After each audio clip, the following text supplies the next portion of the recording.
आज दीपा की अम्मा की 13वीं है। नाते रिश्तेदार इकट्ठे हो रहे हैं। सब अपनी अपनी बातों में लगे हुए हैं। बहुत से रिश्तेदार एक दूसरे से काफी समय बाद मिले हैं, तो उनकी बातचीत हंसी मजाक, अपने अपने बच्चों की प्रशंसा आदि चल रही है। उन सब की बातचीत हंसी मजाक देख सुनकर दीपा का मन दुखी हो रहा है। वह यही सोच रही है कि ये कैसे रिश्तेदार हैं। मेरी अम्मा से इन सभी का कुछ ना कुछ रिश्ता रहा है। किसी की बुआ, किसी की मौसी, तो किसी की मामी और चाची थी। तो मेरी अम्मा के चले जाने के दुख में भी कैसे यह सब हंसी मजाक कर सकते हैं। पर किससे कहे, किसे मना करे। इसलिए वह चुपचाप अपनी अम्मा की तस्वीर के सामने जाकर आंख बंद करके बैठ गई। अभी पिछले महीने ही की तो बात है। वह अम्मा से मिलने मायके आई थी। बहुत मन कर रहा था दीपा का माँ से मिलने का। तब अम्मा जी कितनी कमजोर लग रही थी। सबके होते हुए भी अम्मा अकेली और उदास उदास सी लग रही थी। सब अपनों के बीच होने के बावजूद भी उसे लगा कि जैसे उसकी अम्मा बहुत अकेली है। दीपा को ऐसा महसूस हुआ कि शायद अम्मा उससे कुछ कहना चाहती है। फिर मौका मिलते ही अम्मा ने फुसफुसाकर दीपा के कान में धीरे से कहा, लाडो, तुम्हारी अंजू भाभी हमको भूखा मार देगी। हमें खाना भी भरपेट नहीं देती है, आधा पेट ही खाना देती है। हम भूखे रह जाते हैं। दोबारा मांगो तो कहती है, अम्मा कितना खाओगे, आपका पेट है या कुआं है। जितना देते हैं उतना ही खा लिया करो। ज्यादा खाओगी तो नुकसान करेगा, फिर परेशान भी हम लोगों को ही करोगे। थोड़ा जीभ पर कंट्रोल कंट्रोल करो। अपनी बात कहते कहते अम्मा का गला भर आया। पर अम्मा, कभी आपने बताया क्यों नहीं मुझे।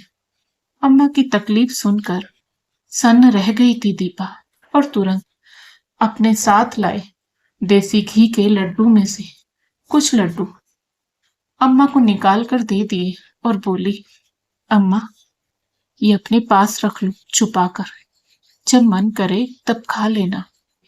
बेटी के हाथ में लड्डू देखकर अम्मा लड्डुओं पर लगभग झपट ही पड़ी और इतनी जल्दी जल्दी लड्डू खाने लगी कि मानो उन्हें कभी कुछ खाने को ही न मिला हो। अम्मा को देखकर ऐसा लग रहा था मानो परसों से उन्होंने कुछ खाया ही ना हो। तभी भाभी अंजू आ गई और ताना मारते हुए बोली, अरे अरे, इतना मत खिलाओ लाडो, तुम तो यहां से चली जाओगे। पर अभी इनका पेट खराब हो जाएगा तो हमको ही झेलना पड़ेगा। तब कैसे मन मसोस कर रह गई थी मैं, और चलते चलते दबे शब्दों में मैंने भाभी से कुछ दिनों के लिए अम्मा को अपने साथ ले जाने की बात कही। तो भाभी तो कुछ न बोली, पर भैया एकदम से भड़क गए। सारी उम्र किया है तो अब भी कर लेंगे। वैसे तूने ये बात क्यों कही। तुम्हें क्या लगता है हम अम्मा का ख्याल नहीं रखते हैं। कुछ कहा क्या अम्मा ने तुझसे। नहीं नहीं भैया, अम्मा क्या कहेगी भला। वह हड़बड़ा गए और बाकी के शब्द उसके मन में ही रह गए। बड़े भाई से जवाब सवाल कर भी कैसे सकती थी। भाई बड़ा था और बचपन से ही बेटियों को भाइयों से दबकर रहने का संस्कार जो कूट कूट कर भरा जाता है। पर जाते जाते उसने एक बार पलट कर देखा तो उसकी जननी तरसी निगाहों से उसे ही देख रही थी। तब क्या पता था कि ये उसकी अपनी माँ से आखिरी मुलाकात हो गई। इस बात के 4 दिन बाद ही दीपा को खबर मिली कि अम्मा की तबीयत बहुत खराब है। हालत ठीक नहीं है अम्मा की और वो अस्पताल में एडमिट है। आकर मिल जाओ। ऐसा ना हो कि अम्मा चली जाए और तुम तड़पती रह जाओ। अम्मा की बीमारी की खबर सुनकर झटपटा उठी वह और उसी दिन अम्मा के पास पहुंच गई।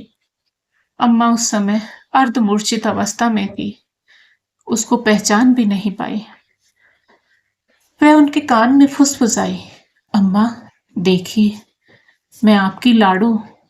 कई बार आवाज देने पर भी बमुश्किल उनकी आंखें हिली और वो लड़खड़ाती आवाज में बोली, लाडो, भूख भूख लगी है, मैं बहुत भूखी हूं। उनकी अस्फुट सी आवाज सुनकर वह खुश हो गई, मानो बरसों के प्यासे को जी भर के पानी मिलने पीने को मिल गया हो। दीपा ने अम्मा से धीरे से पूछा, अम्मा बताओ क्या खाना है? यह पूछते हुए उनकी आंखें भर आई। लड़खड़ाती आवाज में उनके मुंह से बोल ना निकले और उन्होंने धीमी आवाज में कहा, कढ़ी चावल और रोटी खानी है, ये मेरी अंतिम इच्छा है। माँ की अंतिम इच्छा सुनकर दीपा ने जल्दी ही अम्मा के लिए कढ़ी चावल का इंतजाम किया, पर इंतजाम करने में बहुत देर हो चुकी थी। अम्मा के पास इतना समय नहीं था और अम्मा बगैर कढ़ी चावल खाए भूखे ही इस संसार से चली गई। दीपा अभी अम्मा को याद करके आंसू ही बहा रही थी कि तभी अचानक भाई की आवाज सुनकर वह चौंक पड़ी। लाडो, ओ लाडो, चल खाना खा ले तू भी। वह धीरे से बोली, भूख नहीं है भैया। लाडो, थोड़ा सा खा ले, भैया ने फिर कहा। वह कुछ न बोली, वह चुपचाप उठकर जहां भोजन परोसा जा रहा था वहां पीछे आसन पर जाकर बैठ गई। थाली में तरह तरह के पकवान परोसे जा रहे थे और साथ ही परोसे गए कढ़ी चावल और रोटी। उसकी आंखों से आंसू बह निकले। कानों में अम्मा के आखिरी शब्द गूंज रहे थे, लाडो, कढ़ी चावल और रोटी खानी है। लाडो का दिल चीत्कार कर उठा और वह भोजन से उठ खड़ी हुई और उसने मन ही मन कसम खाई कि अब वह इस घर में कभी नहीं आएगी जहां उसकी मां को भूखे मार दिया गया। भूखी मर गई मेरी माँ और आज ये कढ़ी चावल खिला रहे हैं। दोस्तों, दीपा ने मायके न आने की जो कसम खाई, क्या वो सही थी या फिर गुस्से और दुख में लिया गया गलत फैसला था?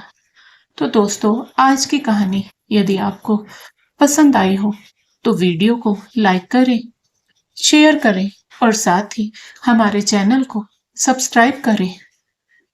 बेल आइकन को प्रेस करके ऑल बटन पर क्लिक करें। राधे राधे प्यारे दोस्तों।